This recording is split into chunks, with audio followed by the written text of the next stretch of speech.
ఆలోచించు శివమ్మ. ఇదే ఆస్తి కోసం ఎన్నో మర్డర్లు చేశాం. ఇదే ప్రేమకి మన గురించి అనుమానాలు కలగకుండా ఎప్పటికప్పుడు ఎంతో మందిని మేనేజ్ చేస్తూ వచ్చాం. ఎన్ని అటెంప్ట్స్, ఎన్ని టెన్షన్స్.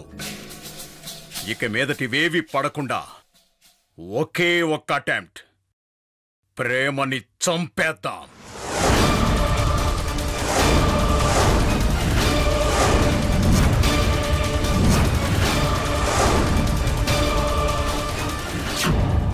మావయ్య, అవును శివమ్మ, ఆ కుటుంబానికి అండ, పాప విషయంలో మనకున్న అడ్డు ప్రేమ ఒక్కతే కదా. తననే లేపేస్తే ప్రేమ కుటుంబం రోడ్డున పడుతుంది. వాళ్ళని వాళ్లే పోషించుకోలేని పరిస్థితుల్లో పాపనేం పోషిస్తారు? మాటెలా తెప్పిస్తారు? అప్పుడు వాళ్ళకి చచ్చినట్టు మీరే దిక్కవుతారు. అక్క కూతురనే సెంటిమెంట్ను ప్లే చేసి వాళ్ల కన్నీళ్లు తుడిచి డబ్బుతో వాళ్ళని ఆదుకొని తెలివితో తెలివిగా పాపని మన దగ్గరకి తెచ్చుకోవచ్చు. అప్పుడు పాపకి గార్డియన్గా మేమున్నాము అని కోర్టులో అబద్ధాలు చెప్పి నమ్మించాల్సిన అవసరము మనకుండదు శివమ్మ. నిజంగానే మీరే పాపకి గార్డియన్ అవుతారు. ఆటోమేటిక్గా ఆస్తి మీదే అవుతుంది. అందుకే ప్రేమను చంపేస్తే ఈ సమస్య సాల్వ్ అయిపోతుంది. నీ ఆస్తి నీకు దక్కుతుంది. దాంతో నా ఇంటి కోడలిగా నువ్వు అడుగు పెడితే నా ఆశ తీరుతుంది.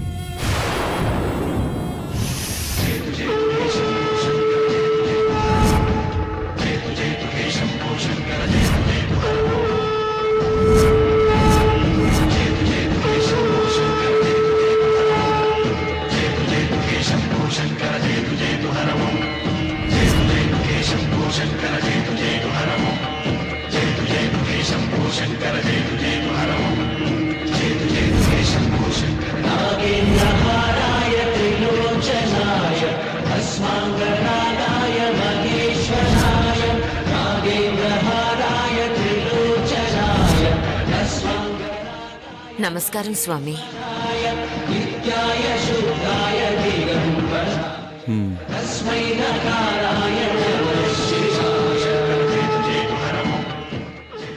ఆశీర్వదించండి స్వామి.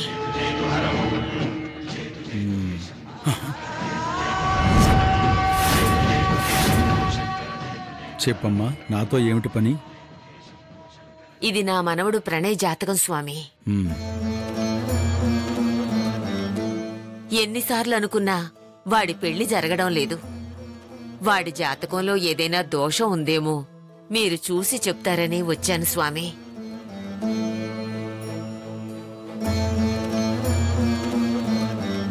ఇప్పటి వరకు చాలాసార్లు వాడి పెళ్లి జరిగిపోతుందని అనుకుంటూనే ఉన్నాం. కాని ఎప్పటికప్పుడు ఏవో అవాంతరాలు రావడం, అవుతుందనుకున్న పెళ్లి ఆగిపోవడం.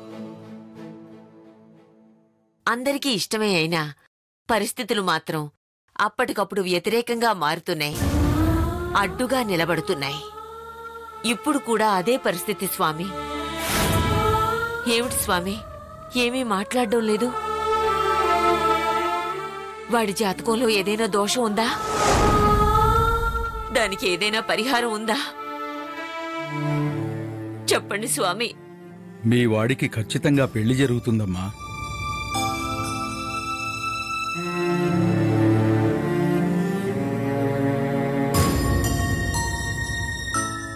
కానీ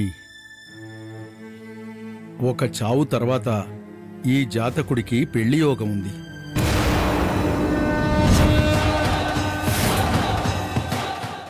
చావా? ఎవరిది స్వామి? ఎవరు అనేది ఖచ్చితంగా చెప్పలేమమ్మా. చనిపోబోయేది మీ ఇంట్లో వాళ్లైనా కావచ్చు, లేదా మీకు అయిన వాళ్లైనా కావచ్చు, మీరు కావాలనుకున్న వాళ్లైనా కావచ్చు. కావాలనుకుంటున్న వాళ్ళ?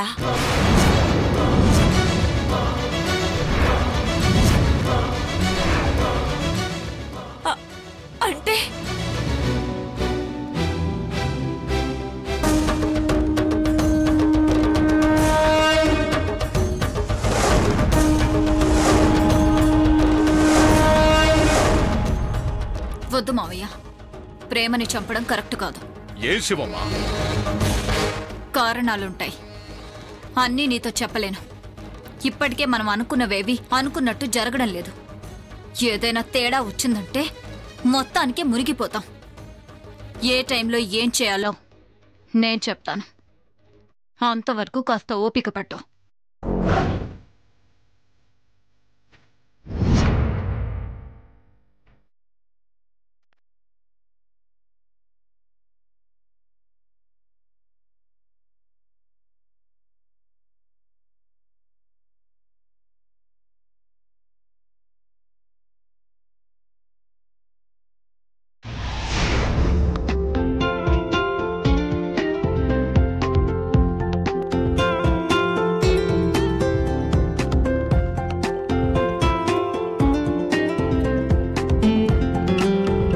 అదేంటి 2 ప్లేట్లు చెప్పావు? నేనేం తిన్నానుగా. అంటే నాకు ఆకలి కొంచెం ఎక్కువ వేస్తుంది. ఒక్క ప్లేట్ అయితే సరిపోదేమోనని.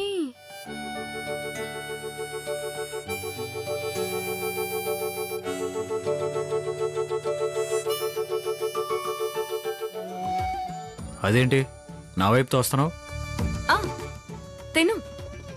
నాకు ఆకలిగా లేదు. అయితే తినవా?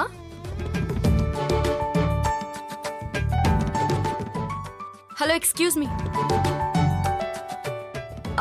ఈ 2 ప్లేట్స్కి బిల్ తీసుకొచ్చేయండి.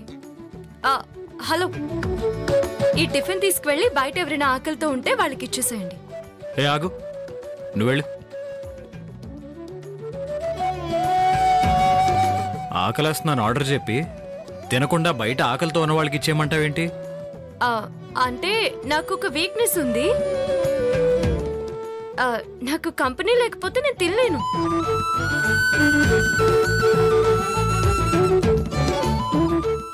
ఏంటి ఒకప్పుడు నేను చెప్పిన డైలాగులు నాకే చెప్తున్నావా? అంటే అవన్నీ నువ్వు మర్చిపోలేదన్నమాట. స్వీట్ మెమరీస్ ఎవరైనా మర్చిపోతారా?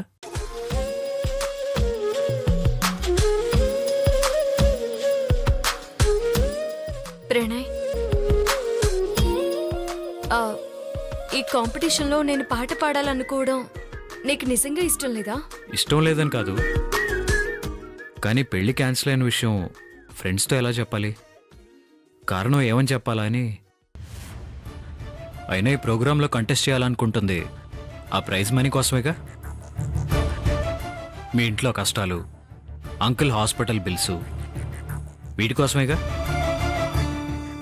అవన్నీ నేను చూసుకుంటానని చెప్తున్నా నువ్వు నా మాట వినట్లేదు. నేనున్నా కూడా నీ కష్టాలు నీవే అన్నట్టు ఉంటాం నాకు నచ్చట్లేదు.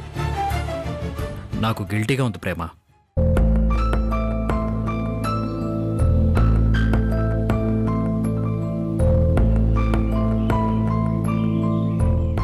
ప్రణయ్, ఈ కాంపిటీషన్లో నేను పాట పాడాలనుకుంది కేవలం ప్రైజ్ కోసమే కాదు, నా లైఫ్ అచీవ్మెంట్ అది. వచ్చిన అవకాశాన్ని వదులుకోవడం ఇష్టం లేక స్టార్ సింగర్ గా పేరు తెచ్చుకునే అవకాశం ఆఖరి నిమిషంలో చేజారిపోయింది. నన్ను చాలా నిరాశకి గురిచేసింది. మళ్ళీ ఇప్పుడు అలాంటి అవకాశమే వెతుక్కుంటూ వచ్చింది. నిన్నింకా పరాయి వాళ్ళ చూస్తున్నానని నువ్వు అనుకోవద్దు ప్రణయ్. ఎలాంటి గిల్టీ ఫీలింగ్లు పెట్టుకోవద్దు. నా ఫ్యామిలీ కష్టాల్ని తీరుస్తావు, మా నాన్న హాస్పిటల్ బిల్స్ అన్ని పే చేస్తావు, అవన్నీ ఓకే. కానీ పెళ్ళన్న తర్వాత ఆడపిల్ల వారి తరఫు నుంచి నాకు పెట్టాల్సిన కనీస ఖర్చులైనా చూసుకోవాలి కదా. అవేవీ లేకుండా అన్నీ నీ మీదే వదిలేసి నీతో తాళి కట్టించుకొని సూట్ కేస్ పట్టుకుని నీ ఇంటికి వచ్చేస్తే ఎలా చెప్పు ప్రణయ్? హాస్పిటల్లో కూడా నువ్వేదో మొక్కుబడిగా అవునన్నావే కాని మనస్ఫూర్తిగా ఒప్పుకోలేదని నాకు అనిపించింది. ప్లీజ్ ప్రణయ్, ఈ ఛాన్స్ నాకు కావాలి, నీ సపోర్ట్ నాకు కావాలి. నువ్వు మనస్ఫూర్తిగా ఒప్పుకుంటే నాకు చాలా చాలా ఆనందంగా ఉంటుంది. నా కాన్ఫిడెన్స్ లెవెల్స్ కూడా పెరుగుతాయి. అప్పుడు నేను ఖచ్చితంగా గెలుస్తాను. ఏమంటావు?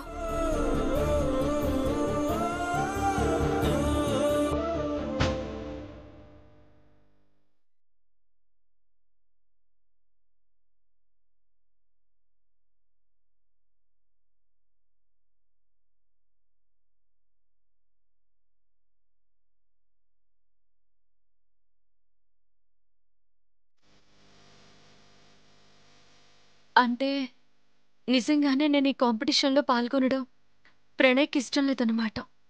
నా గోల్ కంటే తనకి నాతో పెళ్లి ముఖ్యమా?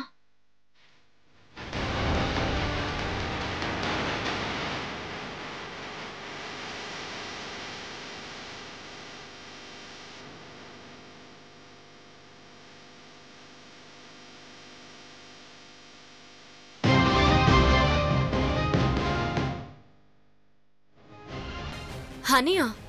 హనీ దేనికి? లాస్ట్ టైం ఒకసారి ఎవరో ఒక పెద్ద సింగర్ ఇంటర్వ్యూలో విన్నాను. వేడినీళ్లలో హనీ కలుపుకుని తాగితే గొంతు సాఫ్ట్ అవుతుందంట. పాట పాడేటప్పుడు గొంతులో ఆ స్మూత్నెస్ ఉండాలి కదా. అంటే నేను ఆ కాంపిటీషన్ని అటెంప్ట్ చేయడం నీకు మనస్ఫూర్తిగా ఇష్టమేనన్నమాట. అందుకేగా ఇది. Thank you Pranay, thank you so much.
చెప్పు త్రిష. ఎక్కడున్నావే? ప్రణయ్తో ఉన్నాను. నువ్వు? వైఎంసీఏ ఆఫీస్ ముందున్నాను. మీరు త్వరగా వస్తే సింగింగ్ కాంపిటీషన్ కి పార్టిసిపెంట్ గా అప్లై చేయొచ్చు. సరే, ఇప్పుడే బయలుదేరుతాం.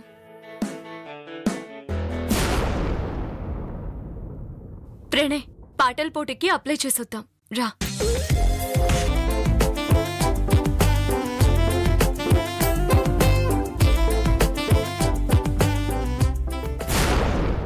మొత్తానికి నీ గెస్సింగ్ ప్రకారమే ప్రేమ పెళ్లిని పోస్ట్ పోన్ చేసుకుంది.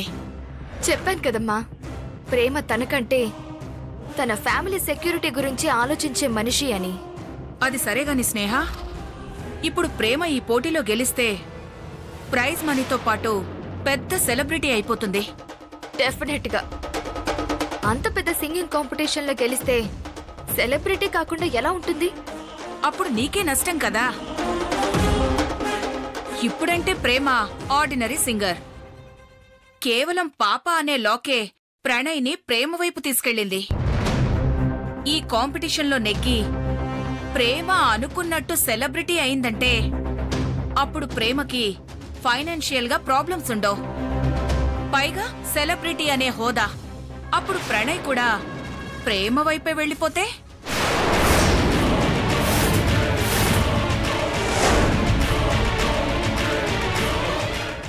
ఎంత ప్లాన్ చేసిన దాన్ని అంత చిన్న లాజిక్ ని ఆలోచించకుండా ఉంటానమ్మా. నేను ఈ ప్రోగ్రామ్ ని కండక్ట్ చేయించింది ప్రేమని సెలబ్రేట్ చేయడానికి కాదు, ప్రేమ ప్రణయల పెళ్లి ఆపడానికి. ఇప్పుడు పెళ్లి ఆపచ్చు, నెక్స్ట్ ప్రేమ కాంపిటీషన్లో గెలవకుండా ఆపుతాను.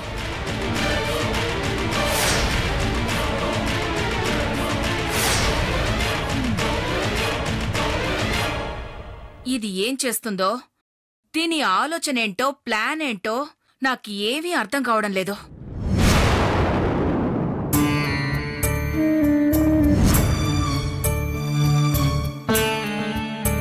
స్వామి, ఎందుకు ఇలాంటి పరీక్షలు పెడుతున్నావు?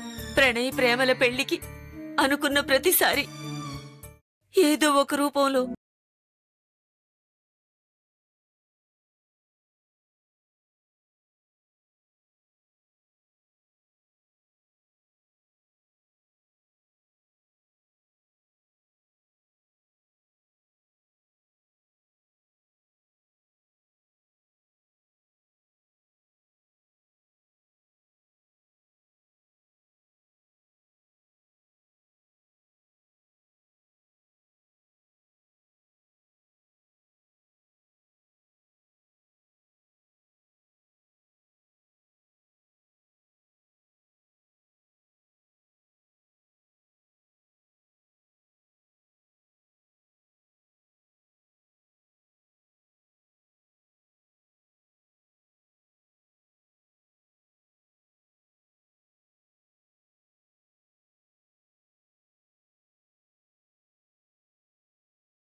పొమ్మని అడుగుతున్నాను.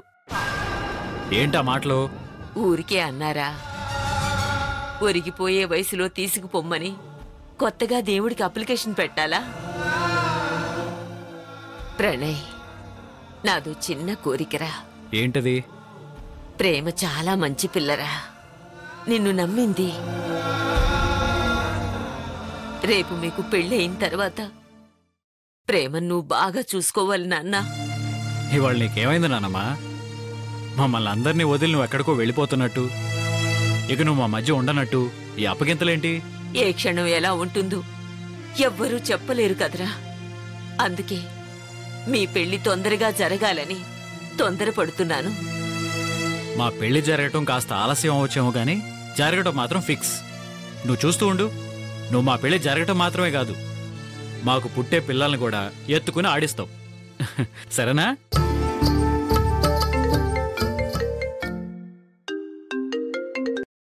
హలో ప్రణయ్, ఎక్కడున్నావు? ఇంట్లో నాన్నమ్మతో మాట్లాడుతున్నాను. ఒకసారి బామ్మగారికి ఫోన్ ఇవ్వు. నానమ్మ, ప్రేమ. అమ్మా ప్రేమ, ఎలా ఉన్నావు నువ్వు? నేను బానే ఉన్నాను బామ్మగారు. అన్నట్టు సాయంత్రం నా ప్రోగ్రాం ఉంది. ప్రణయ్ చెప్పే ఉంటాడు కదా? చెప్పాడమ్మా. ఆ ప్రోగ్రాంకి మీరు కూడా తప్పకుండా రావాలి. వస్తానమ్మా, ఖచ్చితంగా వస్తాను. ఒకసారి ప్రణయ్కి ఫోన్ ఇవ్వండి. అలాగే. చెప్పరేమా? ప్రణయ్, మనం ఎప్పుడు కలిసి కాఫీ డేలో ఉంటాను. ఒకసారి ఇక్కడికి రావా? ఓకే, ఇప్పుడే బయలుదేరుతున్నాను. సరే. నానమ్మ, ప్రేమ కాఫీ షాప్లో ఉందంట, కలిసేసి వస్తాను. అలాగే నాన్న.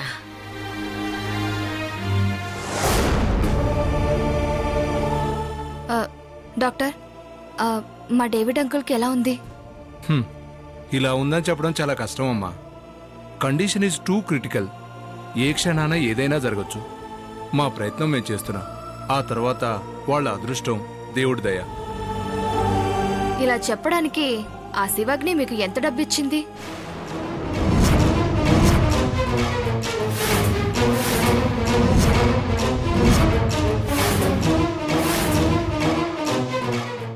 శివాగ్ని ఏంటి, నాకు డబ్బులు ఇవ్వడం ఏంటి? ఏం మాట్లాడుతున్నారు మీరు? డాక్టర్, మీ పెర్ఫార్మెన్స్ తో నమ్మించడానికి మీరు యాక్టరు కాదు, నేనేం చిన్నపిల్లని కాదు. మర్యాదగా నిజం ఒప్పుకున్నారంటే మీకే మంచిది. లేదంటే మరో డాక్టర్ని పిలిపిస్తాను. అంకుల్కి చెకప్లు చేయించి హీఈస్ పర్ఫెక్ట్లీ ఆల్ రైట్ అనేలా చేస్తాను. ఆ తర్వాత ఇక్కడికి ప్రెస్ మీడియా వచ్చేస్తుంది.